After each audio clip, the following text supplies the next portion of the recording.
সুজলা সুফলা শস্য শ্যামলা আমাদের এই মাতৃভূমি। ৬টি ঋতুতেই ৬ভাবে এটি আবিষ্কৃত হয়।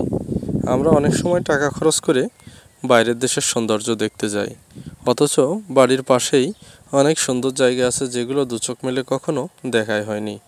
বলিভিয়ার একটি বিখ্যাত লবণাক্ত জায়গা আছে যেখানে দেখলে মনে হয় আকাশ অপর প্রান্তে মিলিয়ে গেছে। ঠিক এই জায়গাটাতে এসে দাঁড়িয়েও আমার কাছে কেন জানি সেটাই মনে হচ্ছিল। মনে হচ্ছে মেঘ অপর দিকে এসে মাটির সাথে মিশে গেছে, আর ঠিক এই জলরাশিতেই এখন চলছে পাট জাগ দেওয়ার মহাযজ্ঞ। কৃষকের স্বপ্নের ফসল সোনালি আঁশ জাগ দিয়ে এখান থেকেই সংগ্রহ করা হবে পরম যত্ন এবং মমতায়। এগুলোই পরবর্তীতে দেশের অর্থনীতির চাকা সচল করবে, গতিশীলতা এনে দিবে। বাওড়ের ঠিক অপর প্রান্তেই আছে শস্য শ্যামল ধানের চারা। ছোট ছোট কচি ধান বাতাসে দোল খাচ্ছে আর নিজের অস্তিত্ব জানান দিচ্ছে। আকাশে এখন শরতের মেঘ। শরতের মেঘের ভেলায় চড়ে আপনাকে কোথাও যেতে ইচ্ছা করে কিনা কমেন্ট বক্সে জানাবেন। শরতের আকাশ আপনার কাছে কেমন লাগে সেটাও জানাতে ভুল করবেন না। দেখুন, যত দূর চোখ যাচ্ছে শুধুই কৃষকের ব্যস্ততা।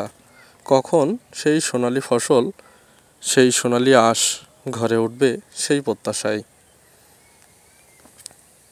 এটি যশোর সদর উপজেলার বুকভরা বাওড়। এই বাওড়ের বিশেষত্ব হচ্ছে এটি একটি উন্মুক্ত জলাশয়। চাইলে যে কেউ এখান থেকে মাছ ধরতে পারে। বছরের একটা নির্দিষ্ট সময় এখানে অতিথি পাখি আসে, তখন এই হাওড়ের বাওড়ের সৌন্দর্য আরও বেড়ে যায় বহুগুণ। তাছাড়া এটি দেশীয় মাছের একটি বড় আধার। আগে এটি ছিল শুধুমাত্র একটি উন্মুক্ত জলাশয়, এখন এটি প্রকৃতিপ্রেমী এবং ভ্রমণ পিপাসুদের অন্যতম গন্তব্য। মাঝে মাঝে এখানে দর্শনার্থীদের আনাগোনা দেখা যায়। তাই তো বটগাছের নিচে স্থাপন করা হয়েছে নামাজের স্থান এবং দর্শনার্থীদের বিশ্রামাগার। পাশে আছে বিশুদ্ধ পানির ব্যবস্থা। সব মিলায়ে এইখানকার উদ্যোক্তা যারা আছেন, এই কাজটি যারা করেছেন, তারা অবশ্যই মহৎ হৃদয়ের মানুষ, এটা নিঃসন্দেহে বলা যায়। যারা এই পথে আসেন একটিবার হলেও এই প্রকৃতি দেখতে ভুল করবেন না।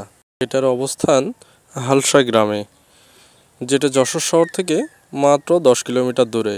ধন্যবাদ।